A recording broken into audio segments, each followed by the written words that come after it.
히브리서 11장 17절부터 19절까지 말씀입니다. 제가 읽겠습니다. 아브라함은 시험을 받을 때 믿음으로 이삭을 드렸으니 그는 약속들을 받은 자로 돼 그 외아들을 드렸느니라. 그에게 이미 말씀하시기를 네 자손이라 칭할 자는 이삭으로 말미암으리라 하셨으니 그가 하나님이 능히 이삭을 죽은 자 가운데서 다시 살리실 줄로 생각한지라. 비유컨대 그를 죽은 자 가운데서 도로 받은 것이니라. 아멘. 우리가 믿음으로 살다가 어려운 일을 당해서 믿음이 흔들리는 일이 있으면 시험 들었다 이렇게 말을 합니다. 그리고 시험 들었다는 말이 때로는 믿음이 약해졌다는 말로 오해되기도 합니다. 그런데 성경은 믿음으로 사는 사람에게는 반드시 시험이 있고 그 시험은 꼭 필요한 것이라고 우리에게 말씀합니다. 야고보서 1장 2절 말씀입니다. 내 형제들아 너희가 여러 가지 시험을 만나거든 온전히 기쁘게 여기라. 이렇게 말씀하고 있고요. 또 쭉 읽다 보면 12절에 가서 이렇게 말씀합니다. 시험을 참는 자는 복이 있나니 이는 시련을 견디어낸 자가 주께서 자기를 사랑하는 자들에게 약속하신 생명의 면류관을 얻을 것이기 때문이라. 이렇게 말씀하셨어요. 이 말은 시험이 믿음 생활에 유익하다는 것을 말씀하고 있습니다. 시험에는 믿음을 방해하는 시험이 있는가 하면 믿음에 유익한 시험이 있습니다. 성경이 말씀하는 시험 중에는 테스트, 즉 시험 본다는 뜻의 시험이 있고요. 또 다른 하나는 temptation, 즉 유혹을 준다는 두 가지 의미가 있습니다. 그러나 어느 경우든 그것이 테스트이든 아니면 템프테이션이든 이것이 하나씩만 오질 않고 겹쳐서 우리에게 다가오고 겹쳐서 우리에게 다가올 때 그것은 우리에게 하나의 시련, 즉 트라이얼이 되기도 한다는 것입니다. 마태복음 4장에 보면은 예수님께서 40일을 금식하시면서 사단에게 시험을 받으시는 내용이 기록되어 있습니다. 이 시험은 사단이 예수님을 유혹하는 시험이었어요. 이 시험은 유혹을 통해서 믿음을 무너뜨리고 하나님의 뜻을 거스르게 해서 하나님으로부터 멀어지게 하려는 유혹의 시험입니다.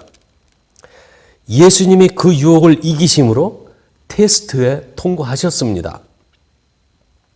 테스트는 믿음을 인정하려고 평가하는 의미가 있어요. 가령 학생들이 열심히 공부를 했습니다. 그리고 열심히 공부한 실력을 인정받을 수 있는 기회는 테스트를 받는 것입니다. 만약에 시험이 없다면 열심히 노력하지 않으려고 할 겁니다. 그러나 열심히 공부한 학생은 시험을 통해서 자기의 실력을 인정받고 싶을 것입니다. 오늘 본문 말씀은 아브라함이 받았던 시험에 관한 말씀입니다. 이 시험은 하나님이 아브라함의 믿음을 인정해 주시려고 테스트하시는 그런 시험이었어요.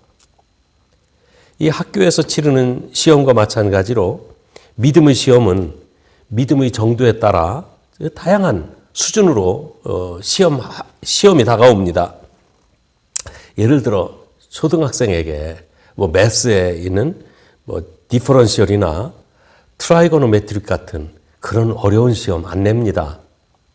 이와 마찬가지로 대학생에게 단순한 덧셈 뺄셈 같은 그런 것을 시험 문제로 내질 않습니다.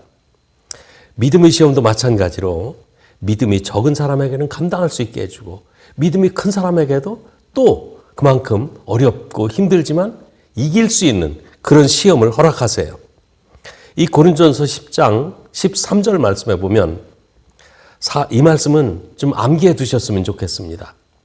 사람이 감당할 시험 밖에는 너희가 당한 것이 없나니 오직 하나님은 미쁘사 너희가 감당하지 못할 시험 당함을 허락하지 아니하시고 시험 당할 즈음에 또한 피할 길을 내사 너희로 능히 감당하게 하시느니라. 이렇게 말씀하십니다. 우리의 체질을 아시고 우리의 신앙 수준을 아시는 하나님께서는 우리의 신앙 정도에 따라 감당할 시험을 허락하십니다. 그러나 혹시 나의 믿음이 약해서 시험을 감당하지 못할 정도로 어려우면 피할 길도 내어주신다고 말씀하셨어요. 그러므로 우리는 우리에게 닥친 시험에 대해서 두려워하지 말고 기쁜 마음으로 맞이하고 이길 수 있는 힘을 주님으로부터 얻으시기를 바랍니다. 본문 17절 말씀을 다시 보겠습니다. 아브라함은 시험을 받을 때에 믿음으로 이삭을 드렸으니 그는 약속을 받은 자로 돼 그 외아들을 드렸느니라. 아브라함은 외아들 이삭을 제물로 바치라는 명령을 하나님으로부터 들었습니다. 참으로 어렵고 곤란한 시험이었어요. 이 본문의 실제적인 사건은 창세기 22장에서 확인할 수 있습니다. 창세기 22장 1절 2절 말씀에 보면 이런 말씀이 있습니다. 그 일 후에 하나님이 아브라함을 시험하시려고 그를 부르시되 아브라함아 하시니 그가 이르되 내가 여기 있나이다. 여호와께서 이르시되 내 아들 내 사랑하는 독자 이삭을 데리고 모리아 땅으로 가서 내가 네게 알려준 한 산 거기서 그를 번제로 드리라. 아브라함은 아들 이삭을 하나님께 번제로 드릴 것을 요구받았어요.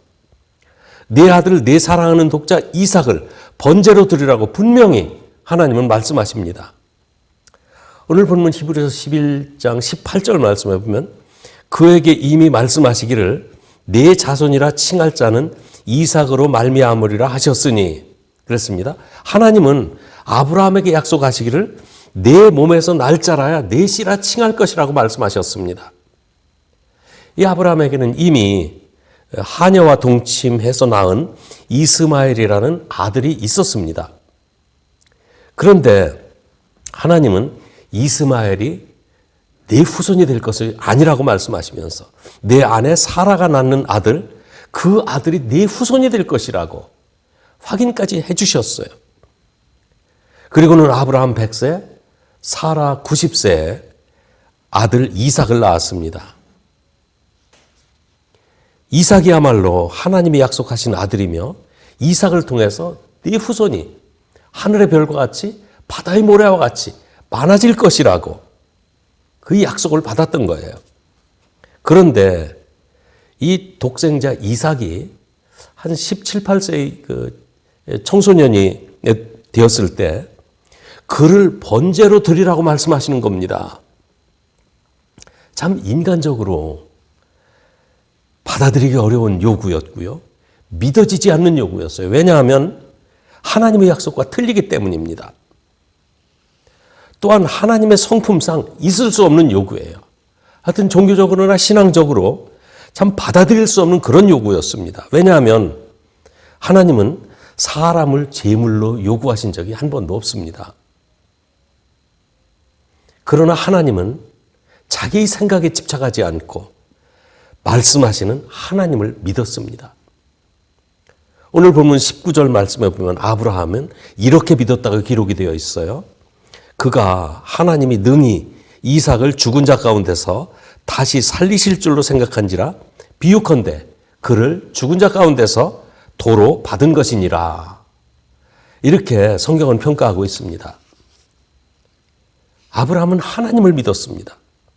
하나님이 이삭을 번제로 드리라고 하신다면 번제로 드린 후에 반드시 그를 다시 살려서 나에게 도로 돌려주실 것이다. 그런 것을 믿었던 거예요. 그렇게 믿었던 근거는 하나님의 약속 때문입니다. 아브라함이 믿었던 그 약속은 18절 말씀이에요.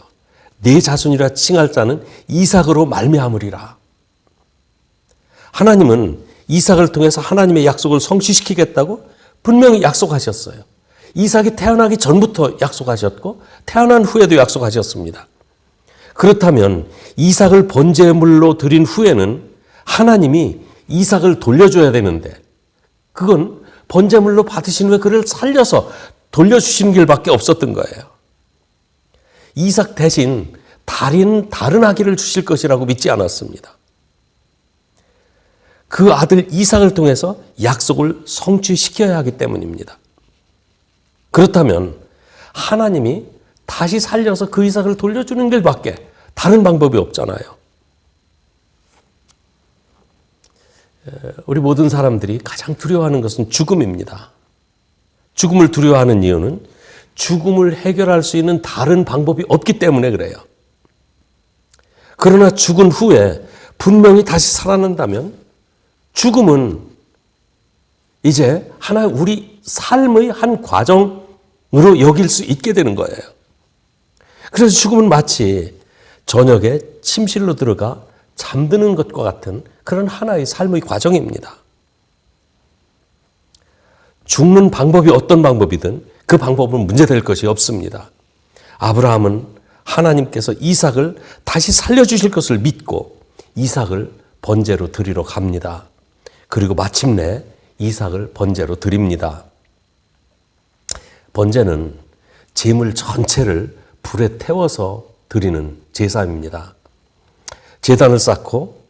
아브라함은 제단을 쌓고 그 위에 자기가 준비해간 장작을 쌓아놓았어요. 그리고 이삭을 결박해서 장작 위에 올려놓았습니다.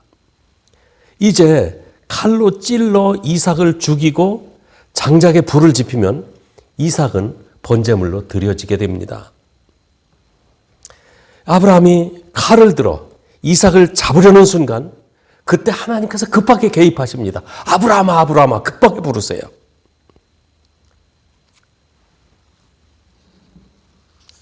하나님의 사자 아브라함아, 아브라함아 부릅니다. 그리고 창세기 22장 12절에 보면은 사자가 이르되 그 아이에게 내 손을 대지 말라. 그에게 아무 일도 하지 말라.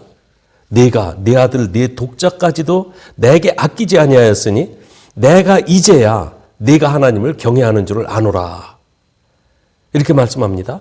아브라함이 그 음성을 듣고 눈을 들어 살펴보니까 순양 한 마리가 뿔이 숲에 걸려 있는 것을 발견했습니다. 하나님은 이삭 대신 순양을 드리도록 미리 준비해 놓으셨던 거예요. 여호와 이레, 여호와께서 준비하신다는 말씀입니다. 아브라함은 모든 것을 준비하시는 하나님을 모리아산 정상에서 만나게 된 것입니다. 이삭은 죽지 않고 아버지와 함께 모리아산을 내려왔어요. 서로 손을 잡고 모리아산을 내려오는 아브라함과 이삭의 모습을 한번 상상해 보시기 바랍니다. 아브라함에게도 이삭에게도 그날보다 더 큰 감격의 날은 없었을 것입니다. 시험에 승리하고 산길을 내려오는 두 믿음의 조상은 어떠한 승리감에 어떤 기쁨으로 그 산을 내려왔을까요? 그 발걸음은 얼마나 가벼웠을까요? 본문 말씀은 아브라함의 신앙이 이런 것이었다고 말씀합니다. 19절입니다. 그가 하나님이 능히 이삭을 죽은 자 가운데서 다시 살리실 줄로 생각한지라 비유컨대 그를 죽은 자 가운데서 도로 받은 것이니라. 죽은 자 가운데서 도로 받은 것이라고 그랬어요. 아브라함은 이삭을 하나님께 제물로 바쳤고 하나님은 이삭을 제물로 받으셨습니다. 그리고 죽은 자 가운데서 이삭을 살리셔서 다시 아브라함에게 주신 것입니다. 이 말씀을 들으면 우리는 이런 사실을 교훈으로 새겨야 됩니다. 첫째, 믿음은 단계별로 성장한다는 것입니다. 믿음은 단계적으로 성장합니다. 아브라함이 처음부터 자기에게 앞으로 이와 같은 시험이 있을 것이라고 하나님이 예고하셨더라면 아마 길을 떠나는 것을, 믿음으로 길을 떠나는 것을 망설였을지도 모릅니다. 하나님은 처음에 아브라함에게 네 고향 부모와 친척을 떠나 내가 네게 보여주는 땅으로 가라. 거기서 내가 너로 큰 민족을 이루게 하고 너를 복이 되게 하겠다. 참 엄청난 약속을 하셨어요. 그저 축복만을 띄워두셨어요. 그러면서 그 약속으로 아브라함을 불러내십니다. 아브라함은 하나님의 약속을 믿고 신앙의 길에 들어섰습니다. 그 다음 가나안 땅에 도착해서 그 가나안 땅에 정착하는 과정에 생각지도 않은 많은 어려움을 겪었어요. 그러나 그런 어려움을 겪으면서도 재산이 드러나게 되었을 때 조카 롯과의 재산 문제로 시험을 당했습니다. 근데 그 시험을 해결하면서 하나님께 영광이 되는 방법이 어떤 것인지 한 단계 높은 수준의 신앙을 배우게 된 것입니다. 그 다음에 하나님의 약속을 기다리며 인내하는 믿음으로 아브라함의 믿음이 성장해 갑니다. 이런 과정 가운데서도 몇 가지 시험이 있었죠. 이방 여자를 첩으로 맞아들임으로 생기는 갈등과 또 첩과 아내 사라와의 갈등 문제를 하나님의 뜻에 따라 처리하는 법을 또한 배웠습니다. 그 다음 이제 모리아산의 시험을 통해서 아브라함을 믿음의 정상 위에 우뚝 세우시는 하나님을 오늘 만나게 되는 것입니다. 여러분, 여러분의 믿음은 지금 어디에 와 있습니까? 우리의 믿음은 처음부터 튼튼하게 세워진 믿음이 아닙니다. 우리가 믿는 첫날부터 아브라함과 같은 믿음을 갖게 될 것이라고 하나님도 기대하지 않으십니다. 믿음의 목표를 너무 높게 잡지 말고 하나님께서 인도하시는 길이 어디에 있는지 그 한 걸음씩 한 걸음씩 아브라함과 같이 따서 나서다 보면 여러분의 믿음도 저희 믿음도 그렇게 성장할 것입니다. 처음에는 작은 시험도 우리의 믿음을 흔들리게 할지 몰라요. 처음에는 교회 나와서 여선교회에서 식사 당번 배정해 주는 것까지도 부담이 될 수가 있습니다. 갈등을 일으킬 수 있어요. 또 교회 헌금대가 돌아갈 때마다 헌금 드리는 것 몇 푼 드리면서도 그것이 부담스럽고 그것이 시험이 될 수도 있습니다. 그런 가운데 어느 누가 참 믿음이 좋은 사람이 자기 전 재산을 하나님을 위해서 교회를 위해서 바쳤다는 그런 간증을 들을 때면 정말 마음에 혼란을 일으키고 그것이 큰 시험이 되어서 아이고 교회를 떠날까 보다 하는 생각까지 들을 수도 있습니다. 그러나 여러분, 나의 믿음이 그런 갈등을 겪으면서 조금씩 성장하고 있다는 것을 부인하지 마시기 바랍니다. 언젠가 우리도 이렇게 고백할 날이 있습니다. 나 예수님 없이는 살 수 없어. 그와 같은 신앙을 고백할 날이 여러분들에게도 있을 것입니다. 두 번째, 시험은 시험 받는 사람에게 유익이 된다는 점입니다. 하나님은 아브라함을 시험하지 않으셔도요, 아브라함 믿음이 어느 수준인지 이미 다 알고 계십니다. 이 시험에서 승리함으로 가장 큰 확신을 얻은 사람은 아브라함 자신이에요. 하나님은 그렇게 말씀하세요. 네가 끝까지 순종하는 것을 보니 이제야 내가 나를 사랑하는 줄 이제야 알겠다. 말씀하시면 아니지요. 하나님은 벌써 다 아셨어요. 이 대설교가로 알려져 있는 스펄전 목사님은 이 대목을 설교하는 가운데 이런 표현을 씁니다. 이 아브라함이 모리아산으로 떠나기 전에 그 제물로 제사에 쓰일 그 장작을 패고 있을 때의 심정을 이렇게 표현합니다. 노 족장이 도낀 날을 내리칠 때마다 장작들은 산산조각 났다. 그러나 자식을 죽여야 되는 그 아버지의 마음보다는 갈라지지 않았다. 그리고 3일 동안 모리아산까지 가잖아요. 그리고는 고민하면서 헤브론 광야를 지나 모리아산을 향해 가는 아브라함의 심정을 이렇게 표현합니다. 그가 걷는 헤브론 광야길은 매우 황량하고 적막했다. 그러나 자기 자식을 죽여야 하는 노 족장의 마음보다는 황량하지 않았다. 그리고는 마침내 아브라함이 모리아산에 도착해서 제단을 쌓고 장작을 정리한 뒤에 아들을 결박해서 안아 장작 위에다 이렇게 올려놓았었는데 그 모습에 대해서 이렇게 말합니다. 노 족장의 노구에 그 아들을 들어 올리는 것은 매우 무거운 일이었다. 그러나 자식을 죽이는 아버지의 마음보다 무겁지는 않았다. 이 제물로 자기 자식을 바치는 그 아브라함의 전 과정에 얼마나 갈등이 있었고 얼마나 심란했고 얼마나 어려웠을까를 그렇게 표현하는 거예요. 이제 이 무거운 시험을 합격하고 아들 이삭과 함께 의기양양하게 산길을 내려오는 아버지와 아들의 발걸음, 말할 수 없이 가벼워졌습니다. 그리고 자신이 그러한 어려운 시험을 감당했다는 승리감은 시험을 당하지 않았던 사람은 짐작도 할 수 없을 만큼, 상상할 수 없을 만큼 정말 엄청난 놀라운 승리감이었어요. 우리가 시험을 승리했을 때 가장 큰 유익을 얻는 사람은 그 어려운 시험을 감당했던 자기 자신입니다. 그래서 주님은 우리에게 시험을 허락하시며 너희가 여러 가지 시험을 만나거든 온전히 기쁘게 여기라고 말씀하시는 겁니다. 하나님은 이미 우리를 아십니다. 그렇기 때문에 믿음의 분량대로 시험하세요. 그러나 시험을 당하고 승리한 후에는 우리 자신이 믿음에 대해서 더 확신하게 되는 겁니다. 결국 하나님은 우리의 믿음을 확인시켜 주시고 기쁜 마음으로 살게 하기 위해 시험을 허락하신다고 말씀드릴 수가 있는 거죠. 혹시 여러분 중에 지금 시험 중에 계신 분 있습니까? 하나님이 시험하시는 것을 이상하게 여기지 마시기 바랍니다. 어려운 시험이 닥치거든 나의 믿음이 이 정도 수준이라는 것이구나. 그렇게 생각하시고 감사하시기 바랍니다. 세 번째는 이 시험을 통해 독생자를 주시는 하나님을 바라보게 하셨습니다. 예수님께서는 요한복음 8장 58절에 56절에서 이렇게 말씀하십니다. 요한복음 8장 56절입니다. 너희 조상 아브라함은 나의 때 볼 것을 즐거워하다가 보고 기뻐하였느니라.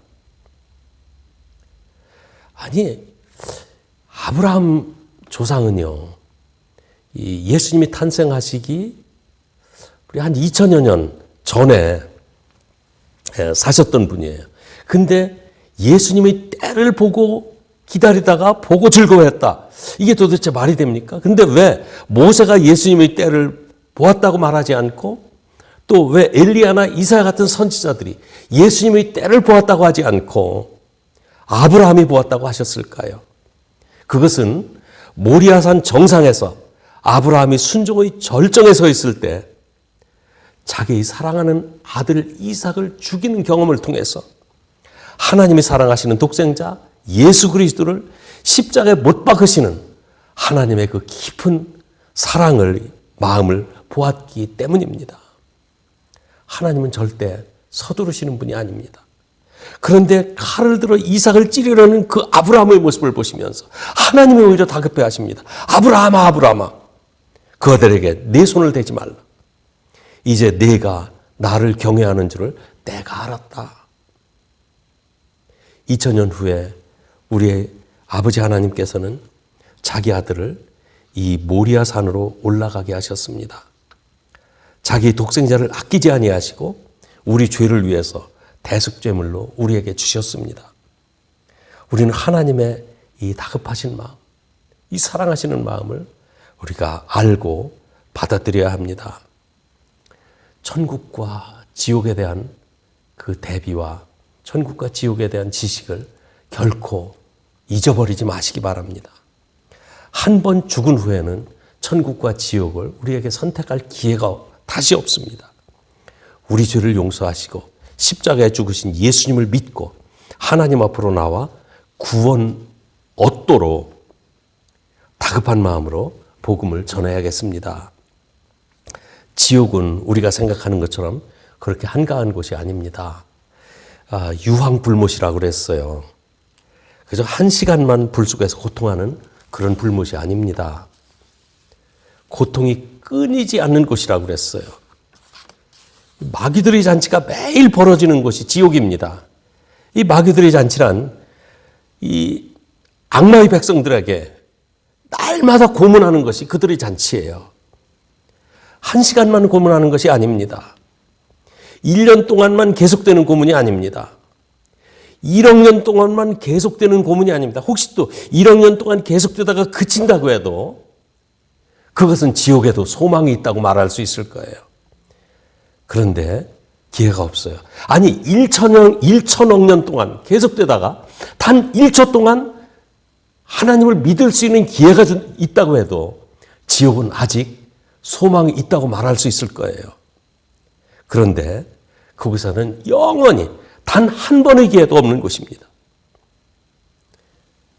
절망적인 인생들이 그곳에 들어가지 않도록 하나님께서는 백성들을 하나님 나라로 불러들여서 그 불러들이기 위해서 자기의 독생자 예수 그리스도를 이 땅에 보내시고 우리의 형벌을 그 독생자께서 담당하게 하신 것입니다.